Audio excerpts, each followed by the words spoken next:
You think 1950s housewives spent hours measuring ingredients and consulting cookbooks? Think again. These post-war kitchens churned out some of the most efficient, resourceful, and surprisingly skilled cooking in American history. From perfectly seasoned meatloaf mixed by hand to fried chicken that required nothing but feel and instinct. These aren't nostalgic myths. They're real dishes made by real women across suburban America, who could feed a family of 6 without ever cracking open a recipe card. Let's dig into 25 meals 50s housewives made without recipes that have completely disappeared from modern kitchens. Meatloaf. Walk into any American kitchen on a Tuesday night in 1956, and you'd find a housewife mixing meatloaf with her bare hands, adding ingredients until it felt right. This wasn't guesswork, it was generations of muscle memory passed down from mother to daughter since the Depression era. She'd dump ground chuck into a bowl, crack in eggs without counting, add breadcrumbs, chop an onion, squeeze in ketchup until the color looked right, shake in salt and pepper by instinct, then mix with her hands until the texture hit that perfect point between too wet and too crumbly. The loaf got shaped in the pan, slathered with ketchup, and went into a 350-degree oven for about an hour. When the top caramelized and edges pulled away, dinner was ready. This was economy and abundance simultaneously, stretching expensive meat with cheap fillers while putting a substantial slab on every plate. Modern meatloaf requires precise ratios and temperature checks. Back then, a housewife could make it in the dark. If you're enjoying this journey through food history, hit that subscribe button and ring the bell so you don't miss future videos. Fried chicken. Before KFC franchised across America, housewives were frying chicken every Sunday after church with nothing but flour, salt, pepper, and cast iron instinct. She'd cut up a whole chicken, soak the pieces in buttermilk, then coat them in flour seasoned with salt and pepper shaken in until it looked right. The oil temperature? She'd flick water at it, and when it sizzled just so, it was ready. Dark meat went in first because it took longer, and she'd never crowd the pan because that made it greasy instead of crispy. The chicken fried until golden brown, turning once, and she knew it was done when the bubbling slowed and the crust turned that perfect amber color. This was Sunday afternoon food, special occasion food, showing off for the preacher food. The skill separated good cooks from great ones. Achieving that shatteringly crisp crust with juicy meat inside took years of practice no recipe could teach. Today's fried chicken demands brining schedules and exact oil temperatures. Grandma just knew when it was ready. Macaroni and cheese. The real 50s mac and cheese happened on the stovetop, made from scratch without a single measurement. She'd boil elbow macaroni in salted water until tender, drain it, and return it to the pot. In went butter, a splash of milk, and handfuls of shredded cheddar, stirred over low heat until it melted into creamy sauce. Some women made a proper roux first, but plenty just dumped everything together and stirred until it looked right. The consistency got adjusted with more milk if too thick, more cheese if too thin, seasoned with salt, pepper, and maybe paprika if she was feeling fancy. This was kids' favorite food, church potluck staple, sick day comfort. It appeared alongside meatloaf or pork chops, got served at every family gathering, and no two women made it exactly the same way. The beauty was its flexibility. Whatever cheese scraps needed using went into the pot, and it always turned out creamy and satisfying. Modern recipes obsess over cheese varieties and exact sauce ratios. Mom just made it happen in one pot in 15 minutes. Mashed potatoes. If you wanted to know whether a girl could cook, you watched her make mashed potatoes. She'd peel russet potatoes, cut them into chunks without measuring, then boil them in salted water until a fork slid through easily. Drained completely, the hot potatoes went back into the pot with butter added immediately so it melted into the steaming spuds. Then came the mashing, using a hand masher or ricer until no lumps remained, but before it turned into paste. Warm milk got stirred in gradually until the consistency looked right. Fluffy, creamy, able to hold a spoon upright but not stiff. Salt and pepper got added, tasted, adjusted, tasted again. This was every dinner food, holiday staple, what goes with meat essential.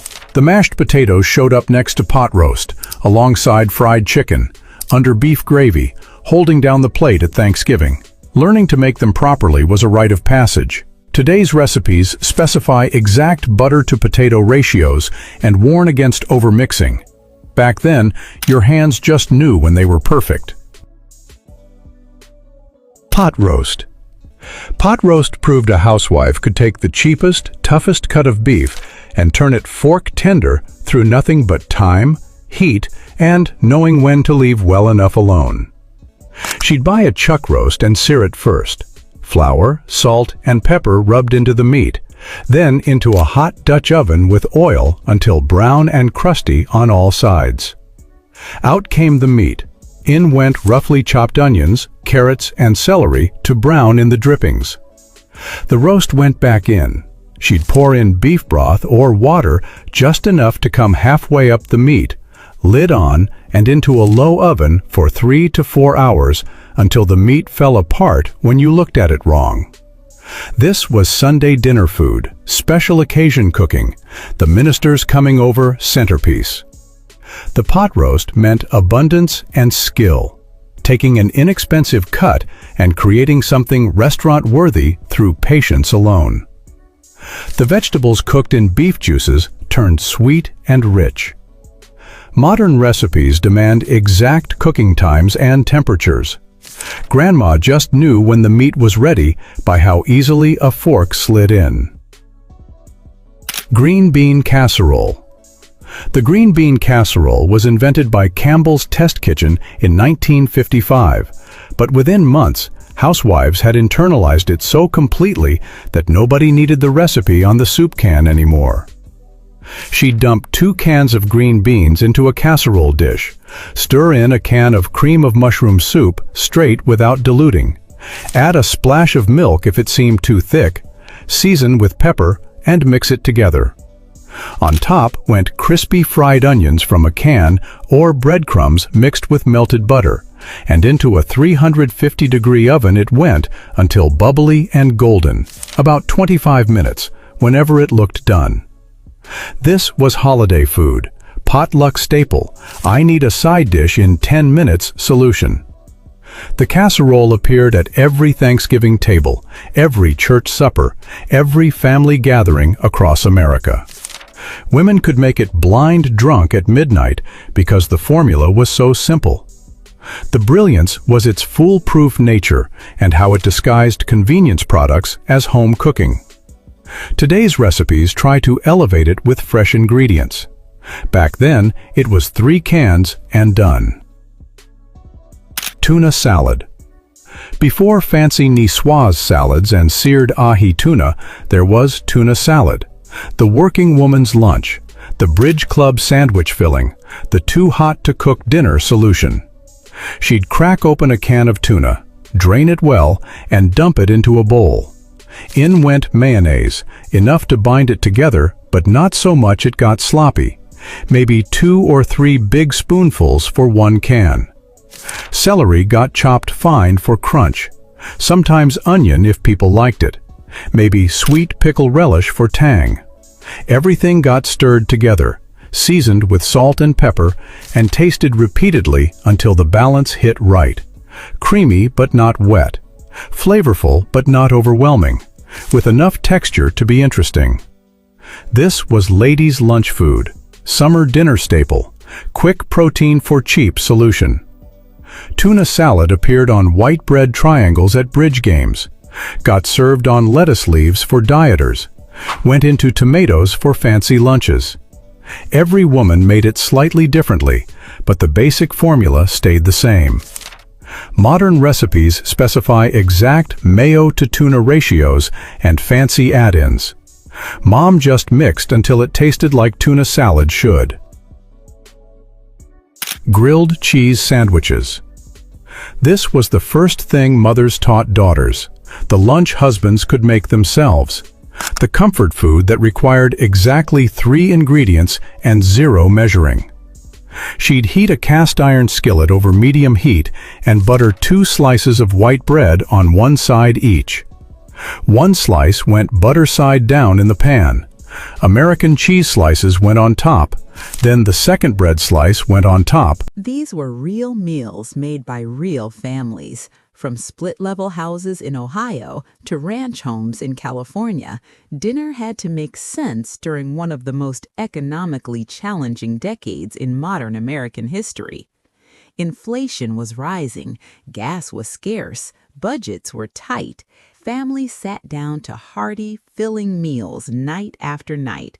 So let's dig into 25 ground beef classics that quietly kept America fed through the inflation crisis, gas shortages, and the turbulence of the early 1970s. And if you're enjoying this trip through food history, hit subscribe and ring the bell so you don't miss what we uncover next. 1. Dutch oven meatloaf with crackers. Nothing captures early 70s ingenuity quite like stretching a meatloaf with a full sleeve of saltines. Between 1972 and 1974, beef prices jumped nearly 40% after herd reductions and price controls under President Nixon created unintended chaos. Home cooks responded the only way they knew how, by making do. The mixture went into a greased Dutch oven, topped with strips of bacon and baked low and slow. The crackers absorbed the fat, giving the loaf a tender, almost airy texture, while the bacon created a glossy mahogany finish. 2. Tater tot casserole. Before Instagram sheet pan dinners, there was tater tot casserole, golden, bubbling, and proudly practical. Introduced in the 1950s, tater tots became a budget hero in the 1970s. A single bag could top an entire casserole and feed 6 people. Ground beef browned with onions formed the base. Cream of mushroom soup mixed with sour cream added creaminess. Cheddar melted across the top. Then came the frozen tots, lined up neatly before heading into the oven. 40 minutes later, you had crispy potatoes on top and creamy, savory filling underneath. 3. Sloppy Joes.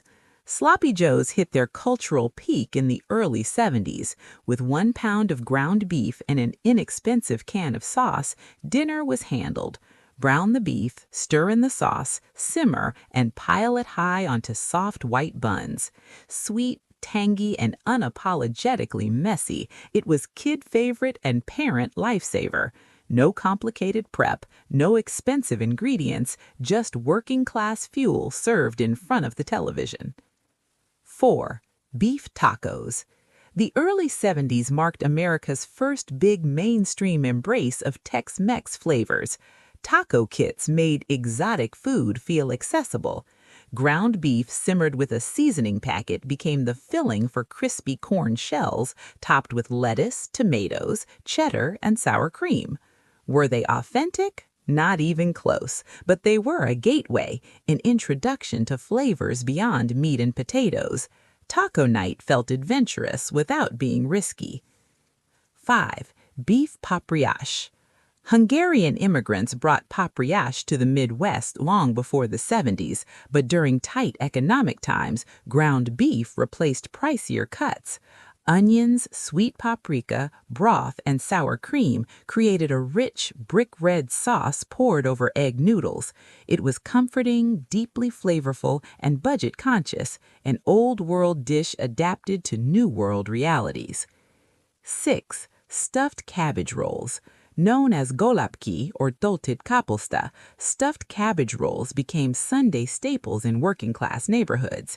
Tender cabbage leaves wrapped around a mixture of ground beef and rice, then baked in sweet and sour tomato sauce. They took time, they required patience, but they showed care. In an era when many women were still expected to manage the household full-time, these rolls were proof that dinner wasn't just a meal, it was love. 7. TV dinner Salisbury steak. Swanson's frozen dinners boomed as dual-income households increased, but many families recreated Salisbury steak at home. Ground beef patties mixed with breadcrumbs and onion soup mix were pan-fried, then smothered in brown gravy. It wasn't steak, but it didn't need to be. Served in front of the TV, it symbolized convenience meeting nostalgia. 8. Calico beans. A potluck favorite, calico beans combined ground beef, bacon, and several types of beans in a sweet, sticky sauce made from ketchup, brown sugar, mustard, and molasses. It baked into something rich, smoky, and deeply satisfying. Cheap ingredients, big flavor, perfect for feeding a crowd. 9. Johnny Marzetti. This baked pasta casserole, ground beef, egg noodles, tomato sauce, and layers of cheese was a Midwestern legend, easy to assemble, endlessly adaptable, and perfect for stretching ingredients. It showed up everywhere, from church suppers to school cafeterias. 10. Beef and potato casserole. Layers of thinly sliced potatoes, seasoned ground beef, and creamy mushroom sauce baked into a filling one-dish meal. It was meat and potatoes philosophy in casserole form, simple, hearty, and dependable. 11. Cocktail meatballs. No 1970s gathering was complete without sweet and savory meatballs simmered in chili sauce and grape jelly. They were glossy, toothpick-ready, and surprisingly addictive. The sauce sounded strange but worked beautifully. They weren't about authenticity, they were about hosting with confidence. 12. Cowboy casserole. Ground beef, corn, tomato soup, and cheese topped with biscuit dough baked into a hearty skillet meal.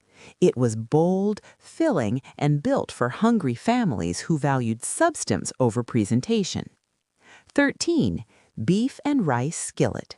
One pan, ground beef, rice, vegetables, broth. Simmered together until tender and flavorful. Minimal cleanup, maximum payoff. Efficiency was the point. Hamburger stew. On cold winter nights, hamburger stew simmered for hours. Ground beef, potatoes, carrots, celery, tomatoes, and broth. It was practical, comforting, and endlessly stretchable. 14. Cheeseburger pie. Thanks to Bisquick's impossible pie magic, ground beef and cheddar baked into a self-forming crust. It sliced like pie, but tasted like a cheeseburger. Space-age convenience at its peak. 15. Swedish meatballs. Americanized Swedish meatballs simplified tradition into ground beef balls seasoned with nutmeg and allspice, simmered in creamy gravy. Served over noodles with cranberry sauce, they felt festive without being complicated. Hamburger gravy over mashed potatoes. A Depression-era holdover that thrived in the 70s, hamburger gravy turned 1 pound of beef into dinner for 6. Flour, milk, and beef fat created a thick, peppery gravy poured over mashed potatoes. It was humble, it was comforting, it worked. 16. Beef and cabbage skillet. Cabbage was cheap and filling. Cooked down with ground beef and onions, it became tender, sweet, and deeply savory. It stretched budgets without sacrificing flavor. 17. Meatloaf muffins. By baking meatloaf in muffin tins, cooks cut the cooking time in half. Each portion developed a caramelized crust all around, practical and kid-approved. 18. Porcupine rice bake. Uncooked rice mixed directly into ground beef, baked in tomato sauce until the grains puffed up like tiny quills. It was clever, economical, and almost entirely hands-off. 21. Beef enchilada casserole. Layered tortillas, seasoned ground beef, canned sauce, beans, and cheese baked into a bubbly dish that made weeknight dinners easier. Not traditional, but loved all the same. The 1970s weren't glamorous in the kitchen. They were practical. They were creative. They were about stretching, adapting, and feeding a family no matter what the headline.